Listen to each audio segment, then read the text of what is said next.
계신 여러분 주님의 이름을 환영합니다. 오늘도 하나님 앞에 나와서 예배드립니다. 하나님 만나고 돌아가는 복된 시간이 되기를 간절히 소원합니다. 건강상의 이유로 또 거리상의 이유로 우리 예배실에 함께 나와서 예배 같이 드리지 못하시지만 여러분의 가정에서 하나님 앞에 예배 드릴 때 하나님의 풍성하신 은혜가 우리 기쁨의 가정마다 임하기를 간절히 소원합니다. 자, 우리 조용히 기도하면서 하나님 앞에 나아가겠습니다. 사랑하며 풍성하신 하나님 아버지 감사합니다. 오늘도 하나님 앞에 나와서 예배드리게 하심을 감사드립니다. 하나님을 아바 아버지라 부를 수 있도록 하나님 자녀 삼아주시려고 하나밖에 독생자 예수 그리스도를 아낌없이 십자가에 내어주신 그 크신 하나님 아버지 사랑에 감사드립니다. 하나님 오늘도 하나님 앞에 예배드립니다. 저희들의 예배를 기뻐 받아 주시옵소서. 거룩하신 하나님의 이름을 부르며 찬양하며 기도할 때 하나님 저희들의 기도가 하나님의 마음에 기쁨을 드리는 예배가 되게 해 주시옵소서. 우리 사랑하는 성도님들 가정마다 하나님 앞에 나서 시간 예배 드릴 때 우리 기쁨의 가정마다 하나님의 풍성하신 은혜가 임하는 복된 시간이 되게 하여 주시옵소서. 감사드리며 이 모든 말씀 예수의 이름으로 기도드립니다. 아멘. 찬송가 449장 예수 따라가며 찬양하시겠습니다. 449장입니다.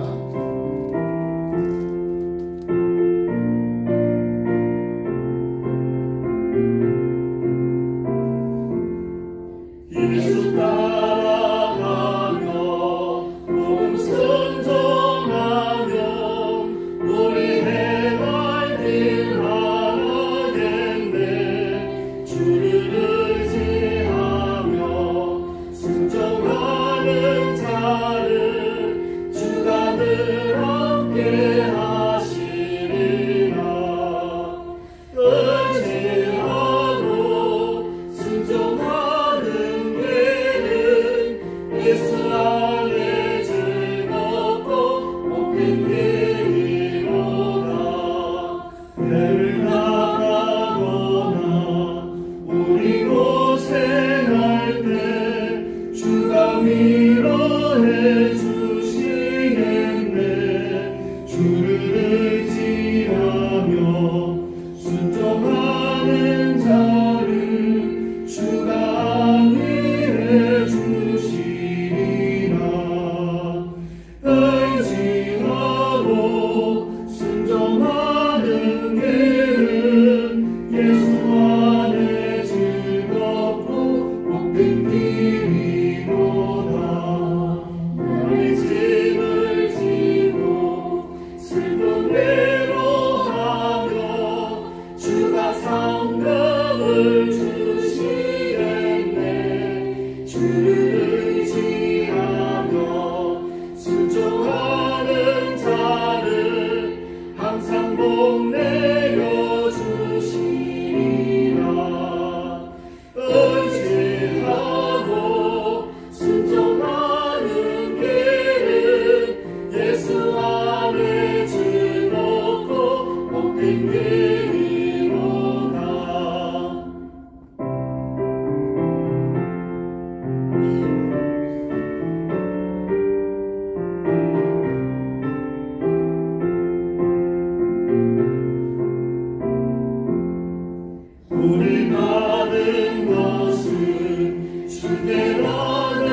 말씀 사도행전 16장 11절로 15절 말씀입니다. 사도행전 16장 11절로 15절 말씀, 우리 말씀 한 절씩 교독해서 읽겠습니다. 제가 먼저 11절 말씀 읽겠습니다.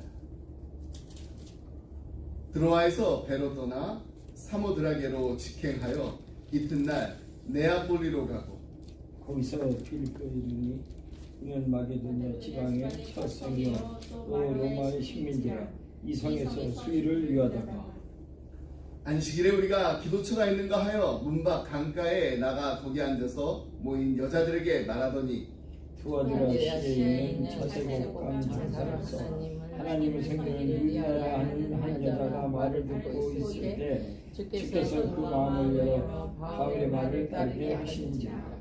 15절 말씀 함께 읽겠습니다. 그와 그 길이 다 세례를 받고 우리에게 청하여 만일 나를 주 믿는 자로 알거든 내 집에 들어와 구하고 강권하여 있게 하리라. 아멘. 네, 바울의 생애 중에 드로아 항구에서 출발해서 마게도냐 지방에 이르기까지의 여정은 사도행전 16장의 아주 중요한 사건입니다. 바울이 이 여정을 통해서 유럽 대륙에 이제 복음을 전파하는 이 첫걸음을 내딛게 된 것입니다. 이 사건은 신학적으로도 매우 중요한 의미를 지니고 있습니다. 하나님의 구속 계획이 어떻게 이루어져 나가고 있는지, 또 성령님의 인도하심이 바울을 통해서 유럽 대륙으로 복음이 확산되는 그 과정에서 중요한 역할을 하고 있음을 살펴볼 수가 있습니다. 지난주에 우리가 함께 살펴본 16장 1절로 10절 말씀 보면은 바울이 본래는 아시아로 가기 원했어요.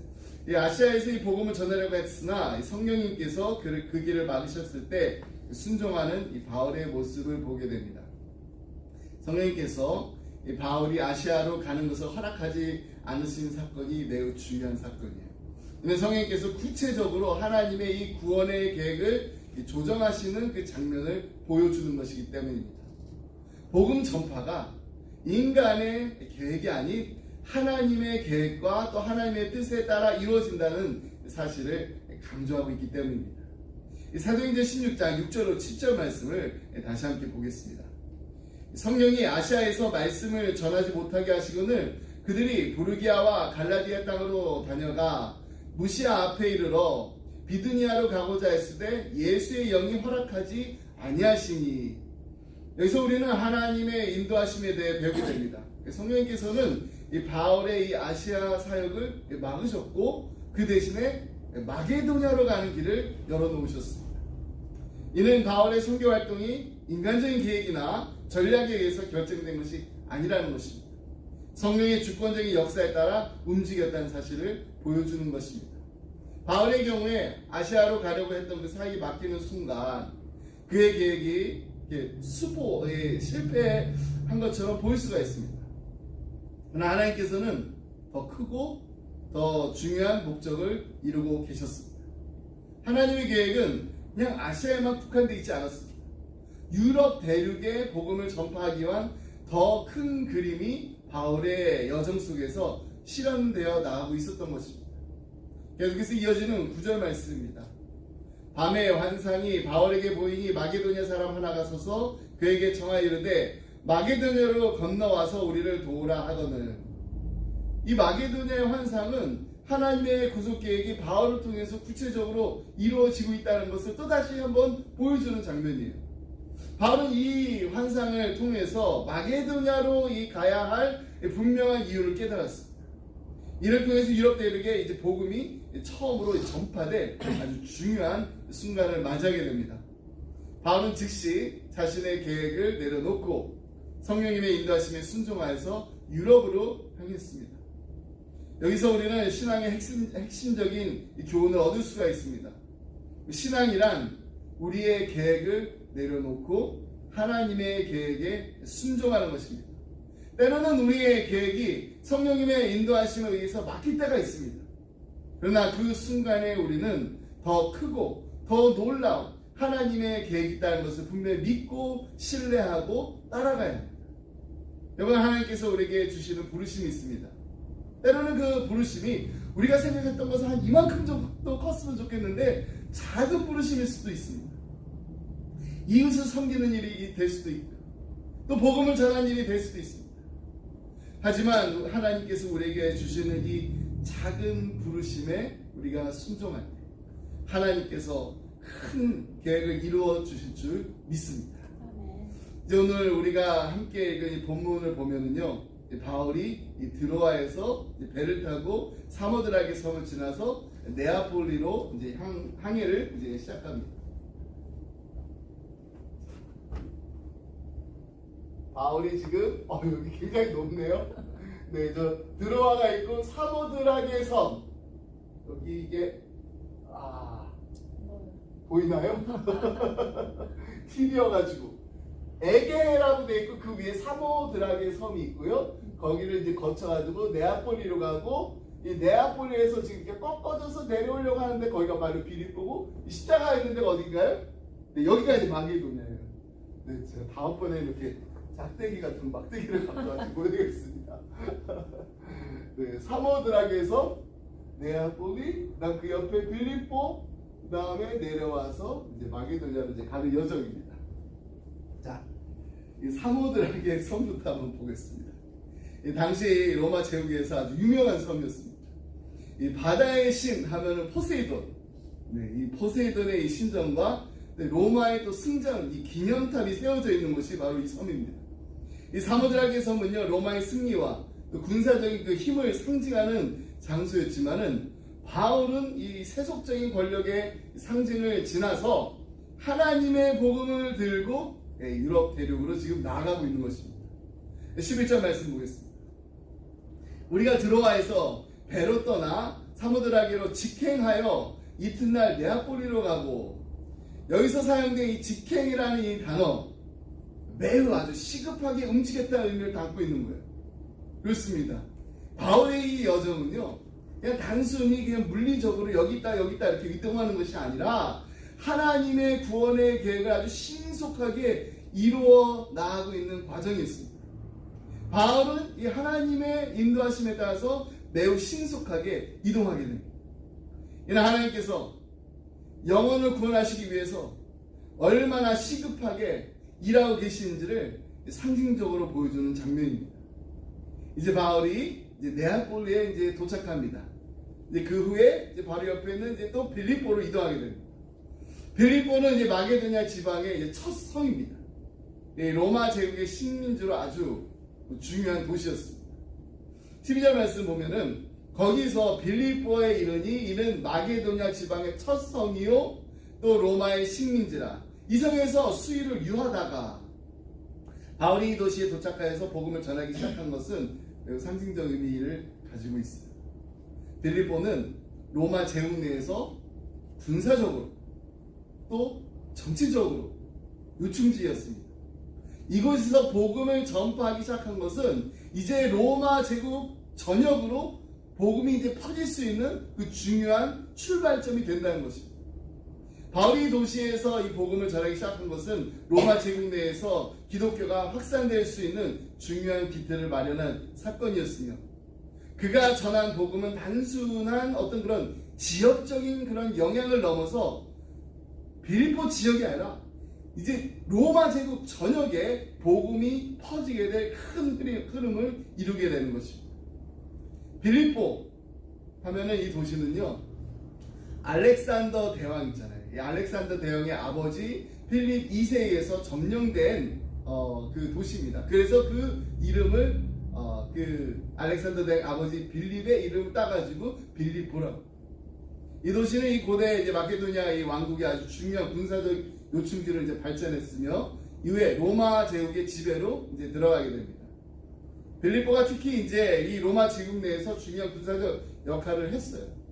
로마 황제 아우구스투스에 의해서 로마의 직한 식민지로 편입되었습니다. 빌립보가 이제 로마 제국 내에서 아주 군사적 요충지로 매우 중요한 역할을 했는데, 특히 이 에그나티아 이 도로가 있는데 그 도로를 따라가지고 이 동양과 서양이 이렇게 연결되는 이 교통의 중심지로 발전했습니다. 이 도로를 통해서 무역이 이루어졌고요. 또 군사적인 이동이 아주 활발하게 이루어졌습니다. 그래서 이 빌립보는 그 위치 덕분에 매우 부유한 도시가 될 수 있었어요. 부유한 정말로 부자 도시로 성장할 수 있었습니다. 이전 빌립보는 로마 황제의 직할 식민지였으며 이는 빌립보 시민들이 로마의 법과 질서를 아주 철저하게 따랐다는 것을 의미합니다. 빌립보 시민들은 대부분 로마 시민권을 가진 사람들이었습니다. 이들은 이 로마의 법률과 문화를 그대로 따르면서 그 도시에서 살고 있었어요. 로마 제국의 식민지로서 빌립보는 제국 내에서 군사적, 정치적 요충지였는데 특히 거기에 이제 또 로마 군인들이 많이 정착해 있었습니다. 그래서 이 도시의 질서를 유지할 수 있었어요.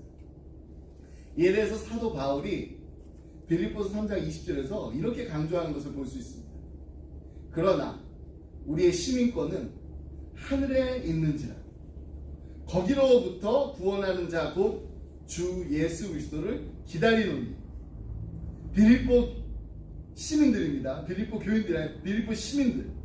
이 빌립보 시민들 로마 시민권에 대한 아주 매우 큰 자부심을 가지고 있었습니다. 그들은 자신들이 로마 황제의 통치를 직접 받는 직한심이라는 이 사실을 매우 자랑스럽게 여겼습니다.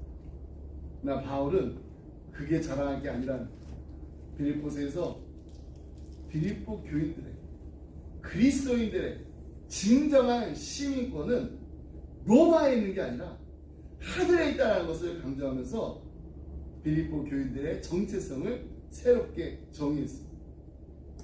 이제 이 빌립보에 이제 도착한 이 바울과 그의 일행이 이제 안식일에 이제 기도할 곳을 찾기 위해 이제 강가로 나가게 됐습니다. 빌립보의 유대인 회당이 그때 없었기 때문에 유대 여자들이 강가에서 기도하고 있었습니다. 유대인들은 보통 이 자신들이 거주하는 이 도시에 10명 이상의 성인 남자가 있으면은 회당을 세울 수가 있었습니다. 근데 이 빌립보에는 유대인 남자가 충분하지 않았기 때문에 회당이 없었고 그 대신에 유대 여자들이 강가에서 기도하면서 하나님을 섬기고 있었습니다. 13절 말씀 보겠습니다. 안식일에 우리가 기도할 곳이 있을까 하여 문 밖 강가에 나가 거기에 앉아서 모인 여자들에게 말하는데, 유대인들이 자신들이 거주한 도시에 그 회당을 세우는 게 일반적이라고 말씀드렸습니다.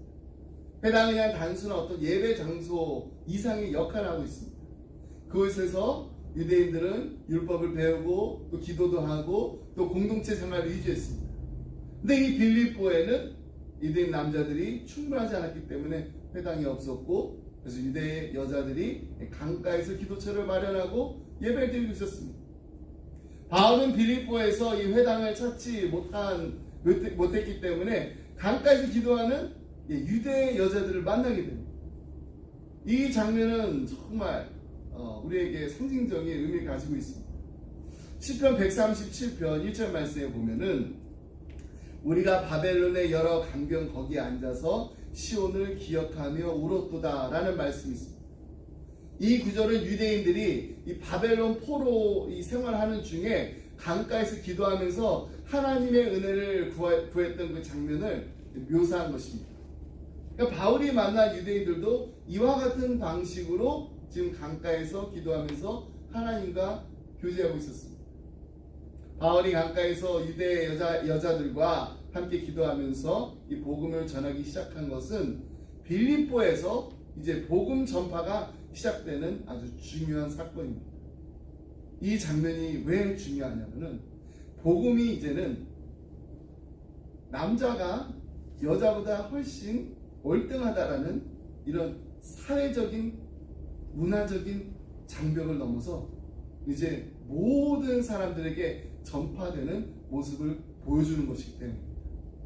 당시 유대 사회에서는 여성들은 종교적 지위가 매우 낮았지만은 바울은 그들과 함께 복음을 전하기 시작했습니다.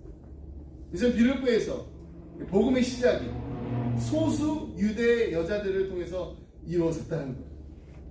이는 하나님의 구원이 이제 세상의 권력이나 부를 통해서 이루어지는 것이 아니라 소외되고 약한 자들을 통해서 이루어진다는 것을 우리에게 보여주고 있습니다. 바울이 만난 유대 여자들 중 한 사람이 있었어요. 그 이름은 루디아. 두아리아 출신의 이 자색옷감 장사로서 장사를 하는데 상업적으로 정말 성공한 여성이었습니다. 그냥 하나님을 섬기는 아주 경건한 여성이었습니다. 이 바울의 복음을 듣고 마음이 열리게 됐습니다.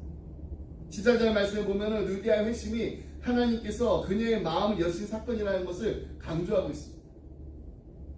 두아리아시에 있는 자색 옷감 장사로서 하나님을 섬기는 루디아라 하는 한 여자가 말을 듣고 있을 때 주께서 그 마음을 열어 바울의 말을 따르게 하신지라. 루디아는 유대교로 개종한 이방인으로서 하나님을 경외한 자였습니다. 하나님을 경외한 자는 표현이 또 어디서 나오나요? 네, 가이사랴 이방인 백부장 고넬료. 이 고넬료처럼 유대인의 그 영향을 받아가지고 하나님을 믿긴 하지만은 예수 그리스도의 복음을 알지 못하는 이방인을 가리켜 표현할 때 하나님을 경외하는 자. 당시 유대교는 많은 이방인들에게 윤리적으로 도덕적으로 매력을 줬습니다. 그래서 루디아 또한 이러한 배경을 가지고 있었습니다. 루디아가 이 자색 옷감을 판매하는 상인으로서 경제적으로 아주 성공한 여성입니다.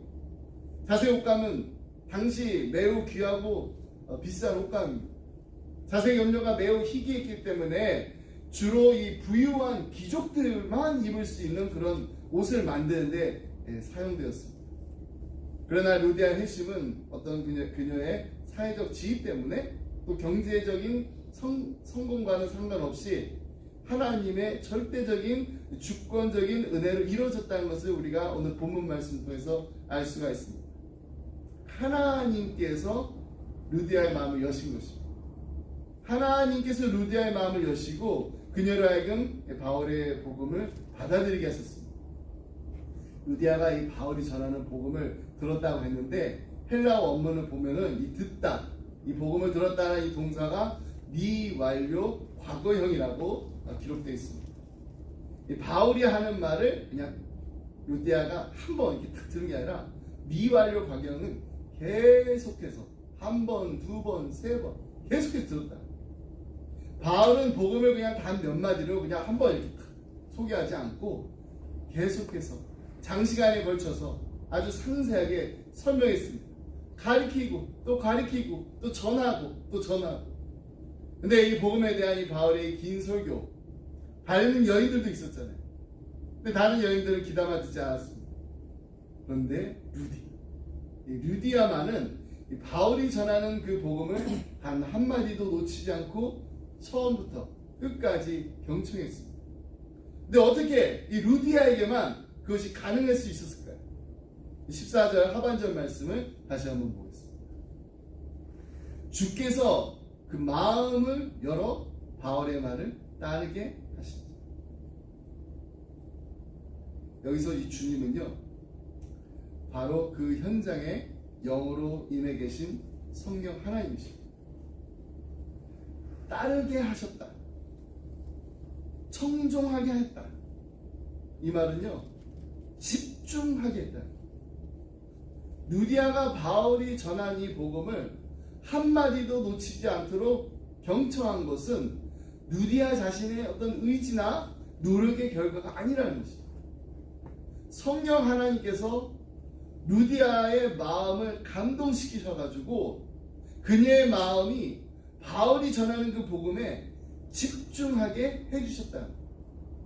그 결과 이 루디아와 그녀의 가족이 다 함께 세례를 받게 되고 그녀의 집이 그 유명한 빌립보 교회의 모태가 되었습니다. 그날 그 시냇가에 루디아 홀로 있었던 게 결코 아니었습니다.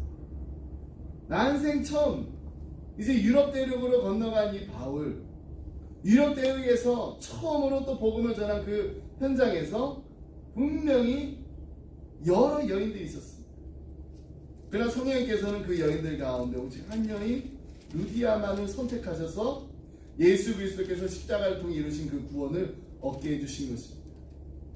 그날 그 시냇가에 모였던 여인들 가운데 루디아 홀로 복음을 영접한 것도 루디아로 인해서 그녀의 집안 식구까지 세례 교인이 된 것도 그녀의 집이 이제 그 유명한 빌립보 교회의 모태가 된 것도 이 모든 게 다 성령님께서 루디아에게 베풀어 주신 일방적인 은총이었습니다. 생각하면 생각할수록 정말 신비하게 그지없는 은총입니다. 왜? 그 많고 많은 사람 중에 나를 택하셨어요. 나를 택하셔서 나를 구원하셨어요. 이처럼 하나님의 구원은요, 인간의 노력이나 어떤 사회적인 지위나 세상적인 성공에 의한 것이 아니라 전적으로 하나님의 은혜로 이루어진 것입니다. 루디아의 회심은 빌립보에서 복음이 전파되기 시작한 아주 중요한 사건입니다. 그녀는 자신의 집을 이제 바울과 그 일행에게 열어서 환대를 합니다. 그녀의 집이 이제 빌립보의 이제 첫 교회가 세워지는 그 장소가 된 것입니다. 그렇습니다. 저는 루디아의 이 회심은요, 단순한 어떤 개인의 구원으로 그치지 않았습니다.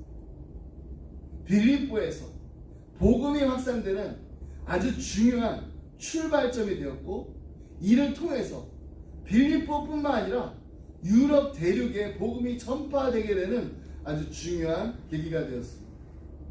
루디아 회심은 또한 이 한 개인의 구원이 가문과 지역사회에 얼마나 큰 영향을 미칠 수 있는지를 우리에게 잘 보여줍니다.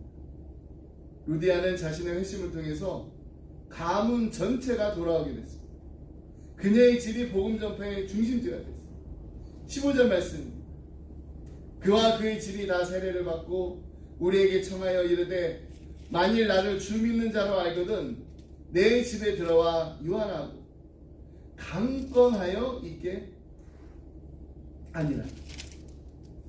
여기서 이 사용된 집, 헬라어로 오이코스입니다. 우리 교회에서 쓰는 오이코스. 근데 그냥 한 가정만을 얘기하는 것이 아니라 집안 전체를 말하는 가문을 뜻하는 아주 넓은 의미의 집입니다. 그러니까 루디아의 집이 루디아의 그냥 가족뿐만 아니라 가문. 하나님께서 바울에게 마게도니아 사람 남자 한 명이 건너와가지고 우리를 도우라 이 환상을 보여주셨잖아요. 근데 이제 복음을 전할 도구로 이방 여인을 들어서 사용하셨다는 겁니다. 하나님께서 그 당시 사회적 어떤 통념이라든지 개념으로 봤었을 때 복음 전파하기에는 너무나도 부족할 것 같은 여인에게, 불가능할 것 같은 여인에게 이 복음을 전하는 도구가 되게 하셨습니다.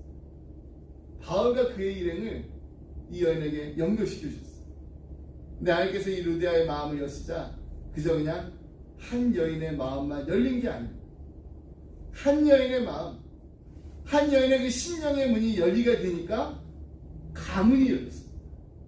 근데 그 가문이 또 열리게 되니까 유럽이 열리게 됐습니다. 이처럼 위대한 하나님의 계획과 경륜은 돈 있는 사람, 권력 있는 사람에게서 시작된 것이 아니라 한 작은 이방 여인에게서 시작되고 있습니다. 초대교회는 주로 이렇게 가정에서 모였습니다. 루디아의 집은요, 빌립보의 첫 교회가 세워진 장소였으며 이 교회가 빌립보 지역에 복음을 전파하는 중심지로 사용됐습니다.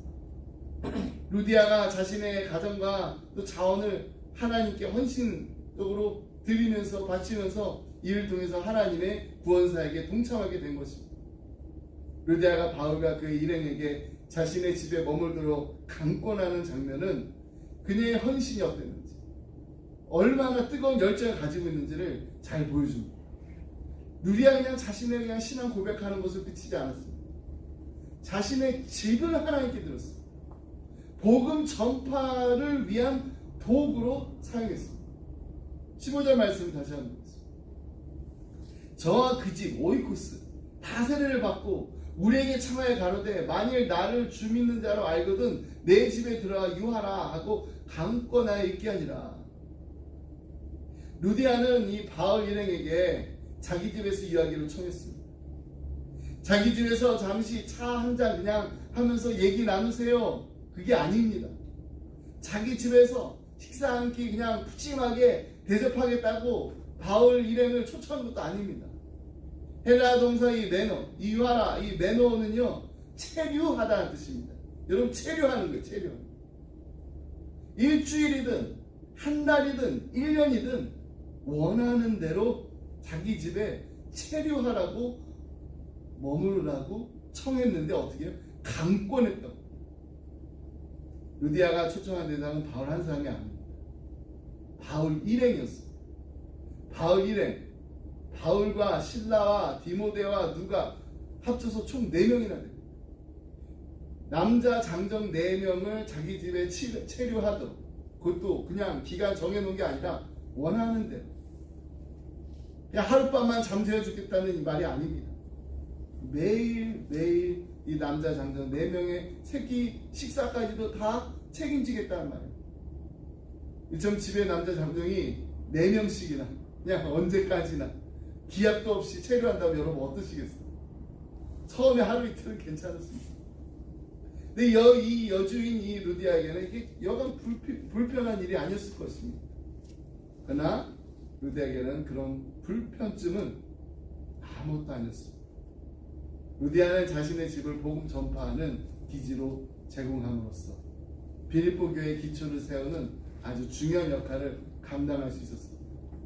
이건 그냥 단순한 어떤 물질적인 후원이라든지 어떤 장소를 이렇게 제공하는 것을 넘어서 복음 전파하는 데 있어서 이 복음 전파의 일선에 나서겠다는 겁니다. 바울이 루디아를 통해서 세운 이 빌립보 교회는 이후에도 아주 중요한 복음 전파의 중심대가 되었습니다. 그녀의 섬김이 그 교회의 기초가 되었습니다. 이처럼 우리의 가정도 하나님께 드려지는 장소가 될 수 있어요.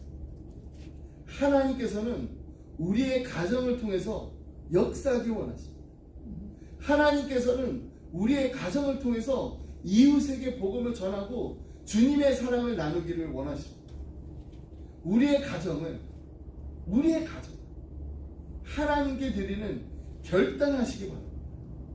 우리의 가정이 하나님의 임재가 머무는 곳이 되도록 기도하시기 바랍니다. 여호수아 24장 15절에서 여호수아가 이렇게 말합니다. 오직 나와 내 집 여호와를 섬기겠노라.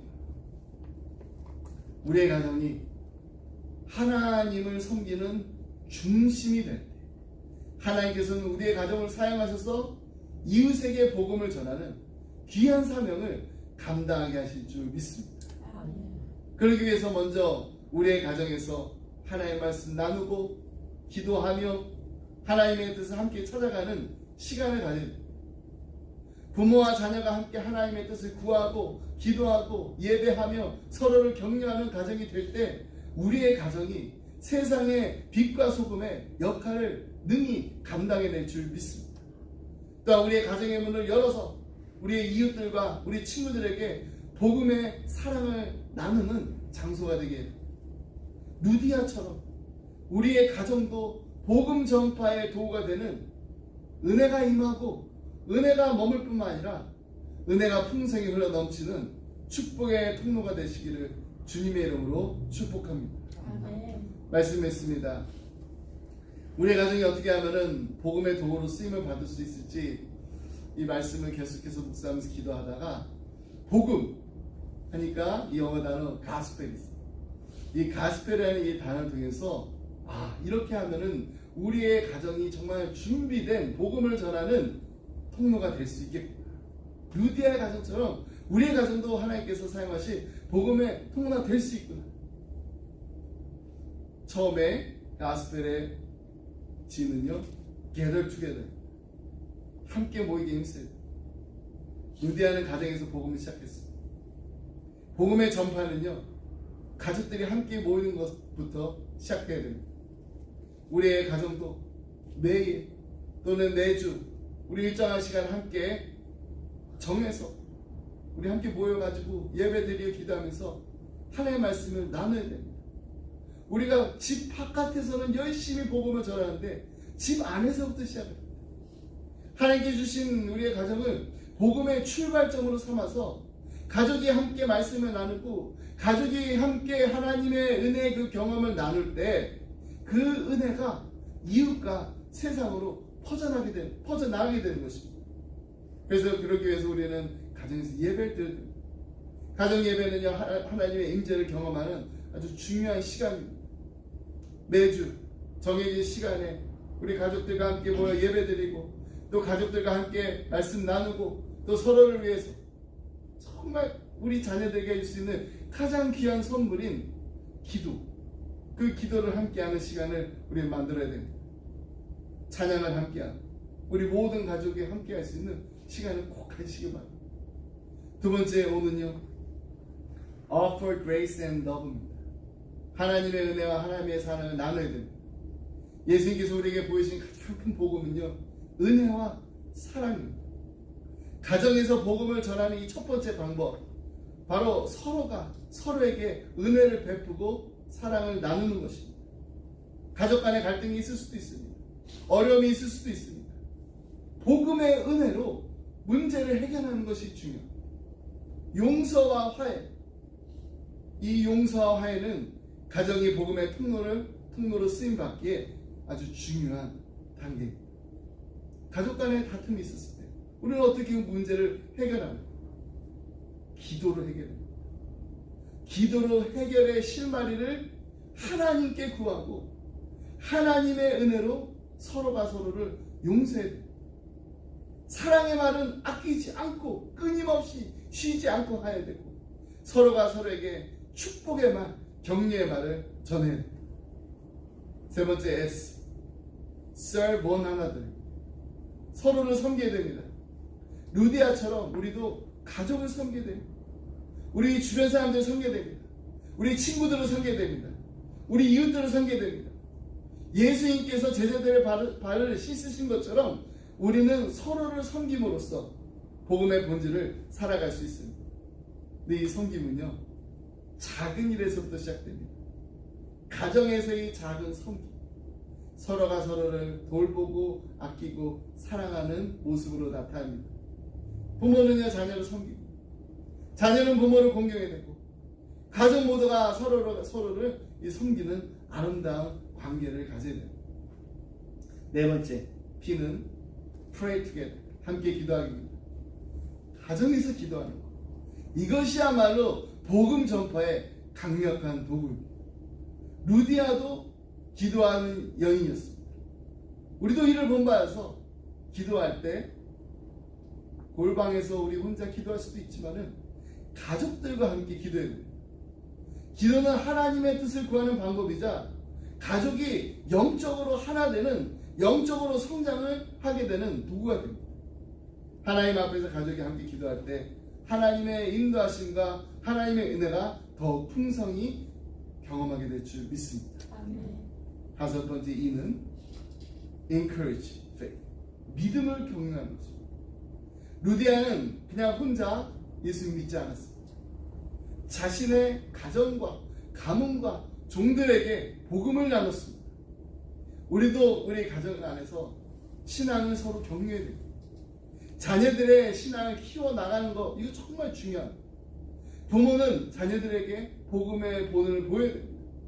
자녀들이 교회에 와서 배운, 주일에 와서 학교에서 배운 내용이 있다면은 그걸 우리 가족들과 함께 또 나누도록 격려해야 됩니다.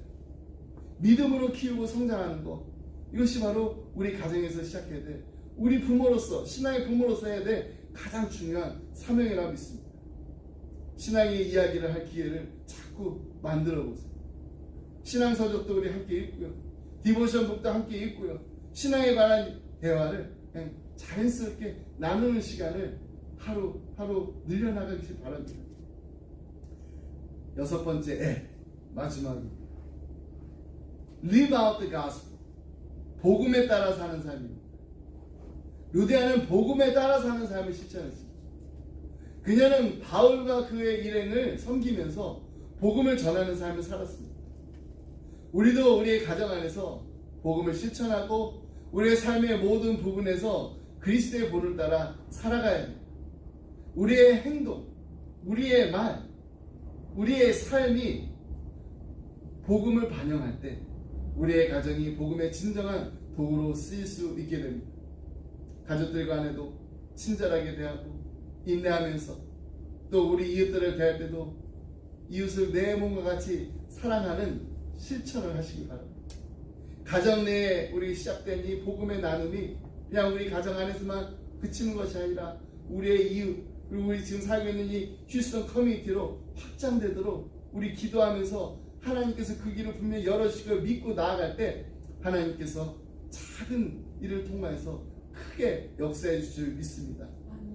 여러분, 우리 가정은요 그냥 단지 우리가 잠자고 우리가 머무는 공간이 아닙니다.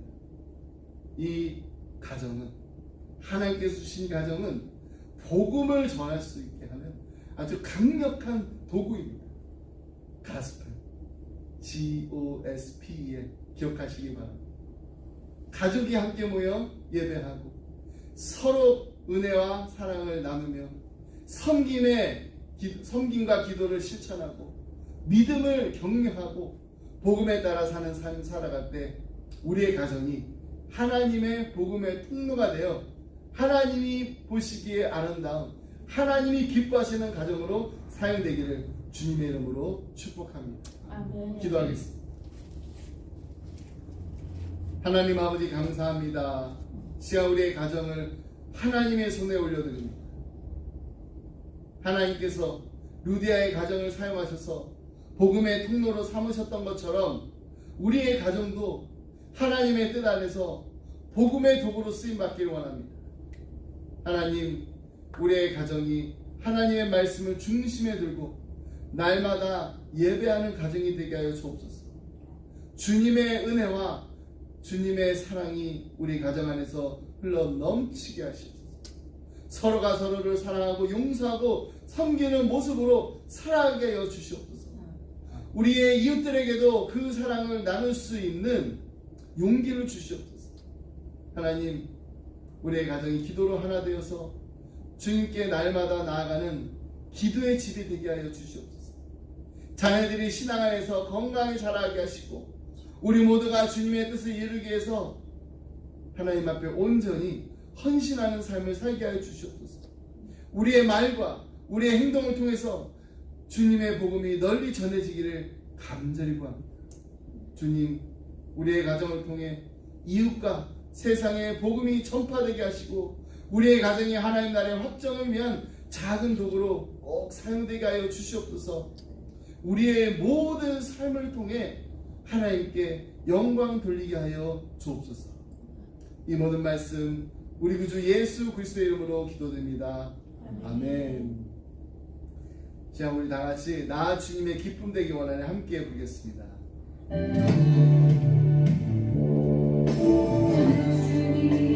기쁨 되기 원하네.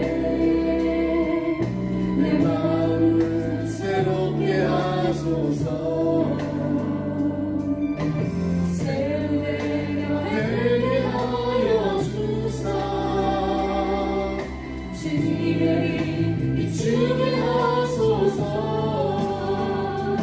내가 원하는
이제는 우주 예수 그리스도의 은혜와 하나님 아버지의 그 크신 사랑과 성령님의 감동과 막 교통하시고 하나님께서 루디아의 마음을 여시자 한 여인의 마음만 열린 것이 아니라 그의 가문이 열리고 유럽의 복음의 문이 열린 것처럼 하나님 우리의 마음을 열어주시옵소서.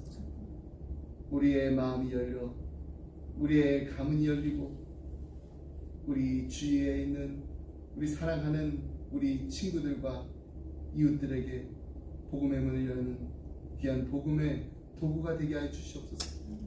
하나님 우리의 가정을 들어 마음껏 사용하여 주시옵소서. 우리의 자녀들을 들어 하나님께서 원하시는 대로 아름답게 하나님 나라의 일꾼으로 사용하여 주시옵소서. 간절한 마음 기도하며 이 자리를 떠나는 사랑하는 성도들과 가정과 세월 그 주님의 몸된 교회 지금부터 영원토록 함께 하시길 간절히 축원하옵나이다. 아멘.